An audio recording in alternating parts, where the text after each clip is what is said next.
from the Huntington Bank Studio, this is Colts 360. All it takes is one. How about that defense today?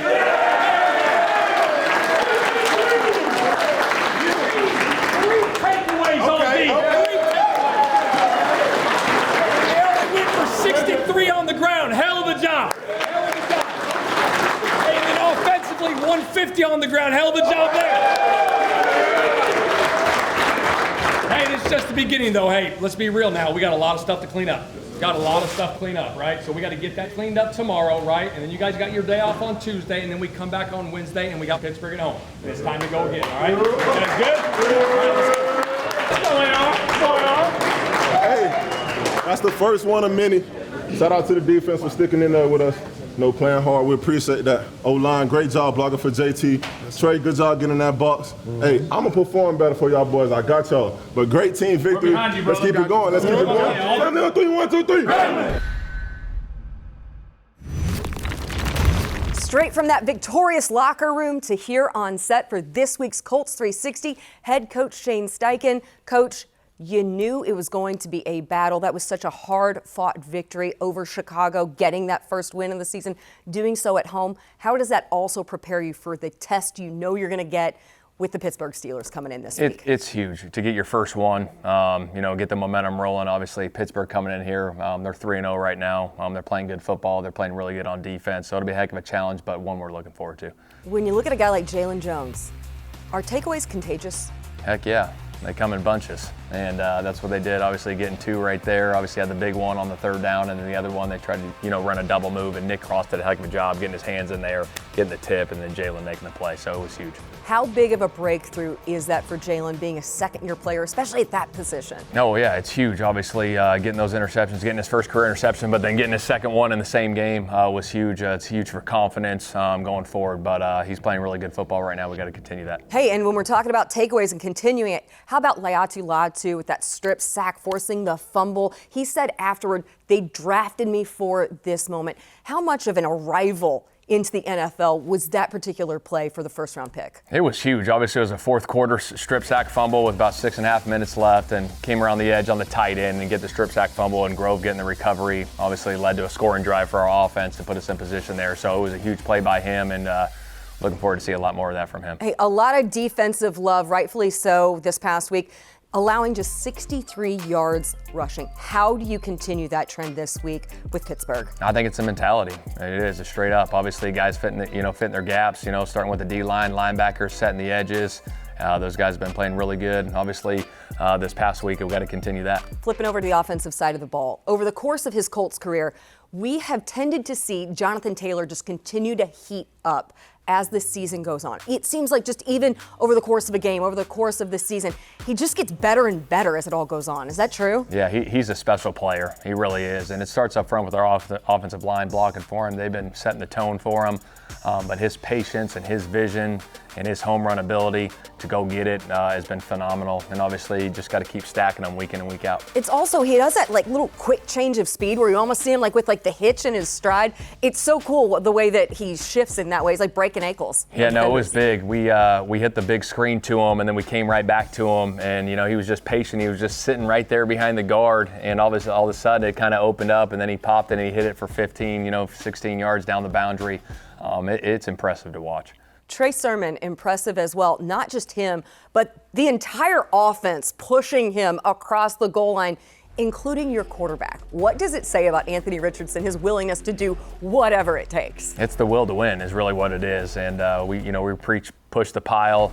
Jim Bob shows these clips in situational meetings, and we got a great one to show now. And it started with Anthony pushing, and then once one guy pushes, everyone kind of falls in line, and to get the push in there for the touchdown was huge. And Trey did a good job. I know he had a couple carries, but he came in there and he ran hard as well. With Anthony, you've worked with a lot of young quarterbacks. How do you help him best find consistency in the passing game? I think we just keep working through those things. Obviously finding, those early completions, and obviously he throws the deep ball really well as we hit some explosive plays, and I think that gets him going. Hitting those explosive plays, not only in the pass game, but him running it too.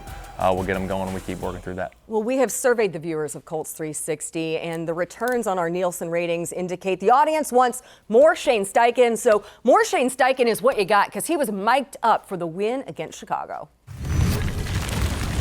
Let's go, baby. Let's go. Let's go, 1-6. Let's go. Let's go. Let's get it. Welcome back, baby. Freaking go. You can hit me hard today. You can hit me hard today. Let's go. Let's go. Get ready to roll. Get ready to roll now. Let's go 9-7. Have some fun. Have some fun. Let's go. Let's go, baby. Lead us. Hey, set the tone now. Set the tone, D. Set the tone. Set the tone. Let's go. Here we go. Here we go. We're good to go. Let's go. Bam. Nothing. Nothing. Boom. Get on, Latu. Boom. Got him. Yes, sir. Yes, sir. That a baby. Yes, sir. Hell yeah. Yes, sir. Hell yeah. Hell yeah. Hit it. Go. Go score. Go score. Yes, sir. Hell yeah. Let's go. There it is. Get the ball out. Get the ball out. Get the ball out. Get him down. There it is.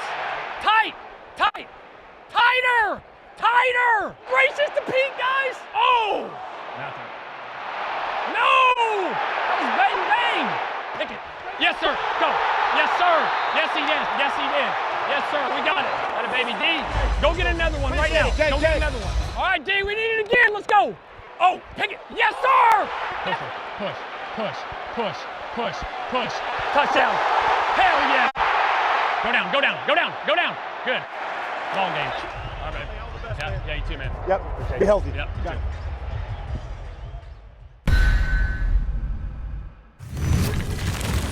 As soon as I beat that tight end, that's all that was on my mind, and I kept my hand out right there in case, that ball was about to come flying out, and I seen it, and, I got it. The rookie has arrived. How first-round pick Latu anticipated his breakthrough against the Bears. That's coming up next on Colts 360.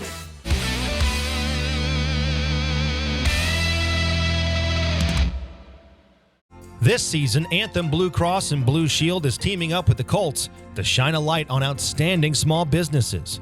Indy's our hometown, and boosting local business is just one way we want to thank this great city. Go to Colts.com/Anthem Spotlight to nominate your favorite small business today.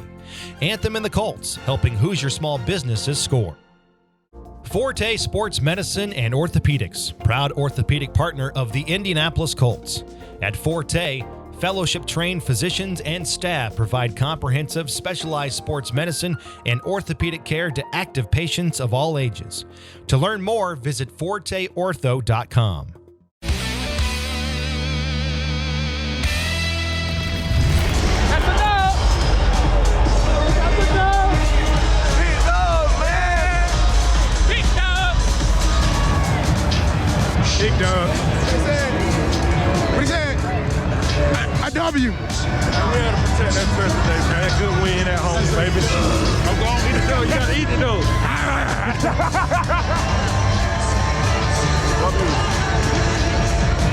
Another dog. Man, coming out here, couldn't do without Coach Nation. Love y'all, man. On the next week. Love y'all.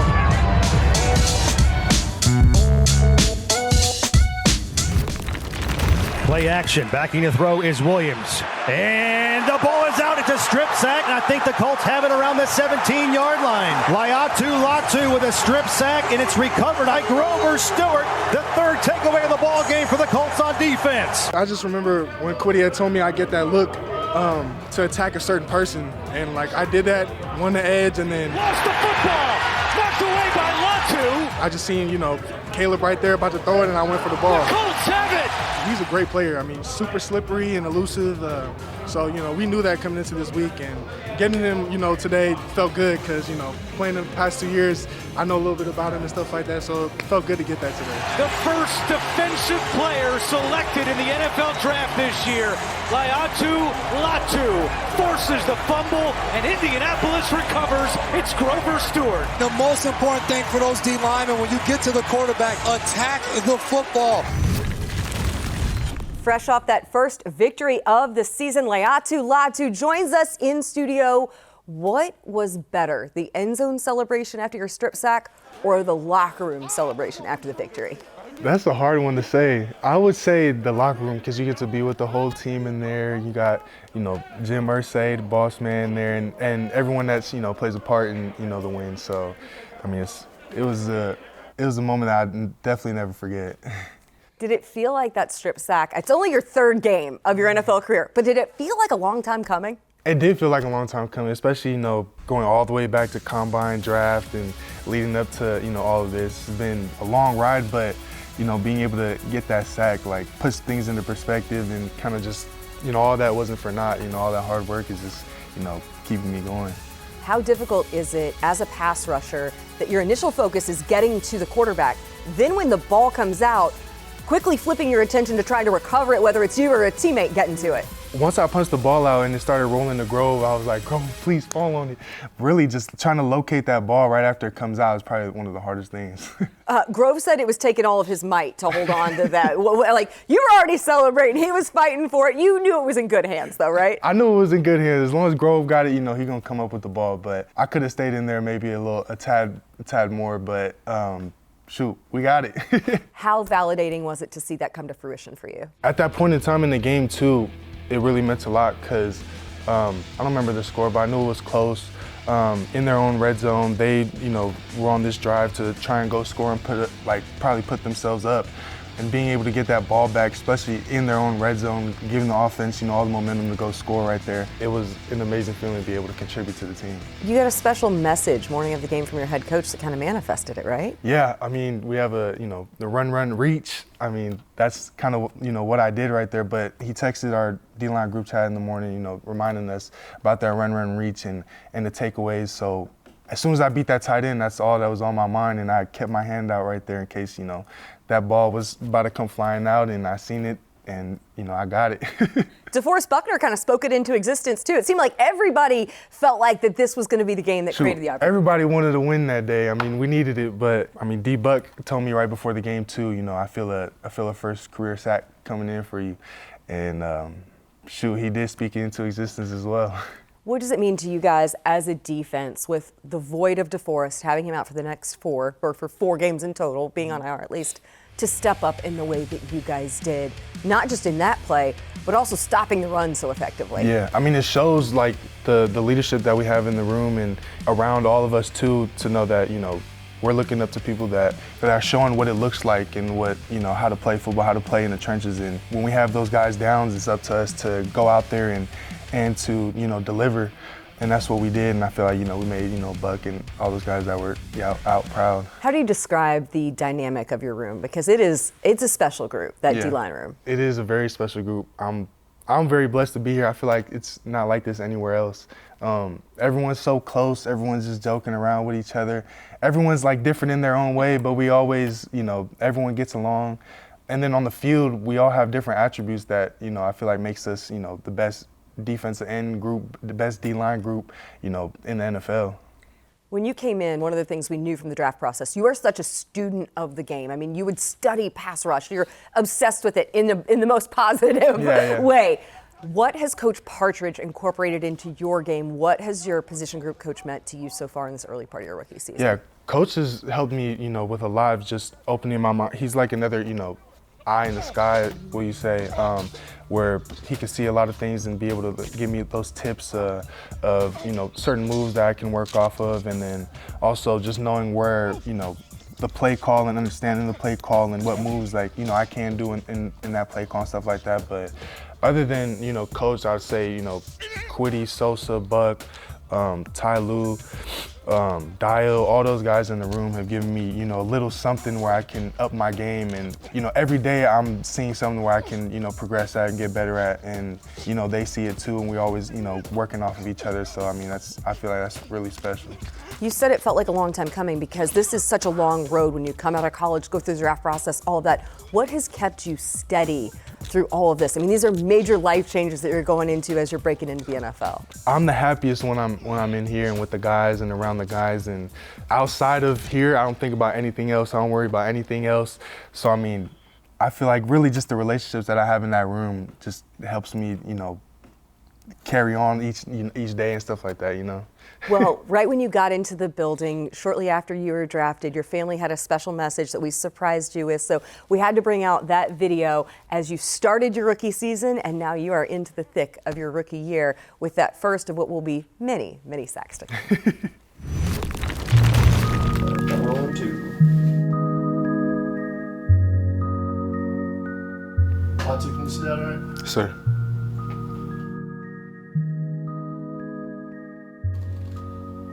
Congratulations, Laiatu. I am so proud of you. I'm so happy for you. You have earned this. You deserve it. You deserve everything coming your way. When I say I'm proud of you, it's an understatement. You didn't take no for an answer. You didn't stop. You held on to your faith. And it's still hard to believe this day is here, but it's incredible, Laiatu. Your journey has been incredible. I'm so proud of you. What's up, Latu? Congratulations for getting drafted. Can't believe that's coming out of my mouth right now. I'm unbelievably proud of you, not only Mom, just me too, that you worked so hard to get here and you never gave up on your dreams. I wanted to show you this letter that you wrote when you were probably in first or second grade. Yeah, y'all bring it? That's so funny. And it says, "My name is Laiatu. I am Tongan and I am proud of it. I love football. I think that's the best, most popular sport in Little League. I love playing outside.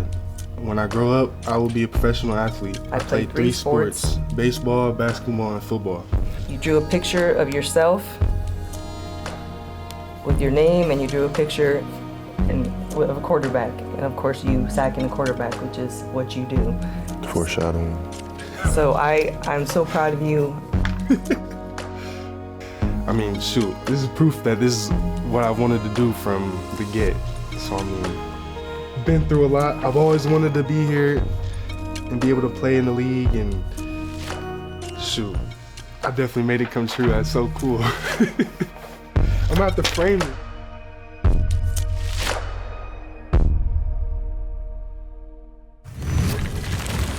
Colts to the 29-yard line. They're back to work the line of scrimmage. Right side give to Jonathan Taylor. Breaks it out. He's in the 20, 10. He's in the 5. Touchdown, Jonathan Taylor! Coming up, voice of the Colts, Matt Taylor, is tuning up for another home game. The victory playlist in this week's View from the Booth is coming up next.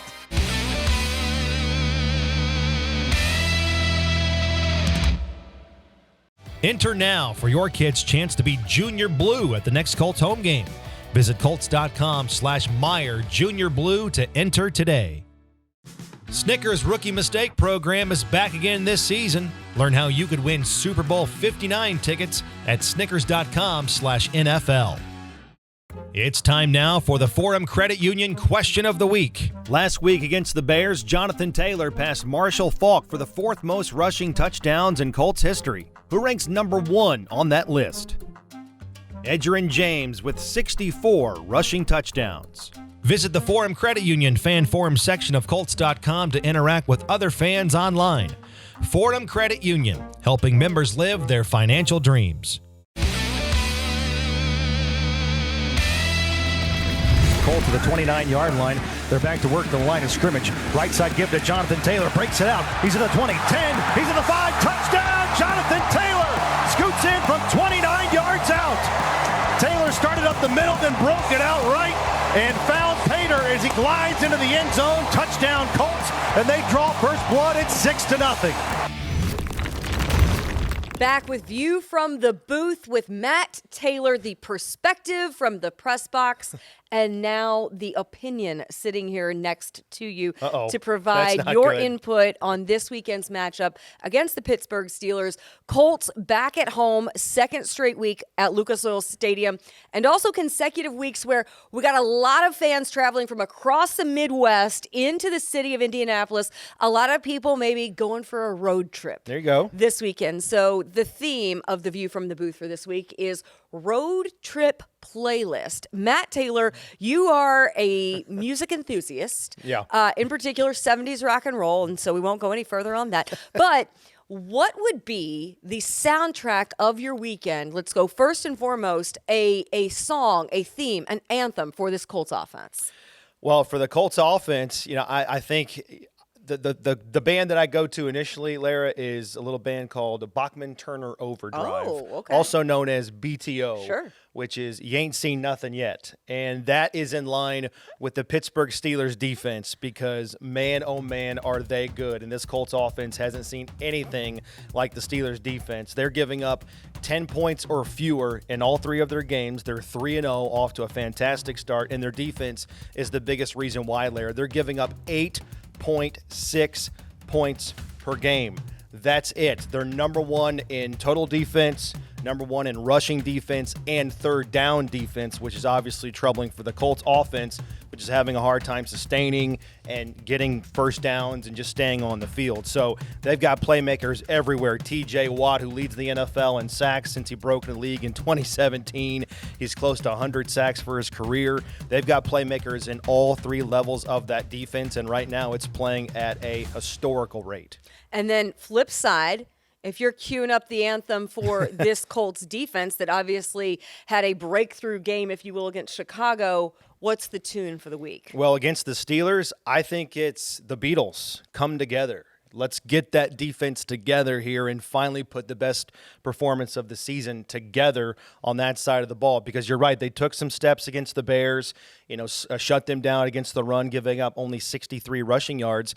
And kind of a nerdy stat, but in the first 3 halves of the season, the Colts gave up well over 400 rushing yards, Lara. But in the last 3 halves, the rushing defense has given up only 87 rushing yards. So they are putting it together, but the only bad thing is against Chicago, they still gave up 395 yards, some big plays. So look for that defense to put it all together against the Steelers offense that's not prolific. They only have 3 offensive touchdowns in the season. Justin Fields is playing for Russell Wilson. He's been known to give the football up. He's got 31 career interceptions. So looking for that Colts defense to put it all together, get some takeaways, and make a long day for Justin Fields. Those are the songs to load up on your Spotify, your Apple Music, whatever it is. That's what you're going to be listening to driving in. BTO and the Beatles on both sides of the ball. Well, and then what are we listening to from the radio coverage? What's coming on Sunday going into Lucas Oil for that 1 o'clock kickoff? Well, no music, obviously, right. But we got some play-by-play Colts and Steelers. They played last year at Lucas Oil Stadium, back here for the scene of the crime, if you will. As you said, the Steelers always travel well. It's going to be a great environment. 1 o'clock kickoff on 93.5, 107.5 The Fan, and 97.1 Hank FM in Indy. That is a wrap for this week's Colts 360. Thank you so much for spending part of your weekend with us and getting ready for game day with myself, Shane Steichen, Latu, and of course, voice of the Colts, Matt Taylor. We'll see you at Lucas Oil Stadium Sunday at 1 o'clock and then back here in studio next week.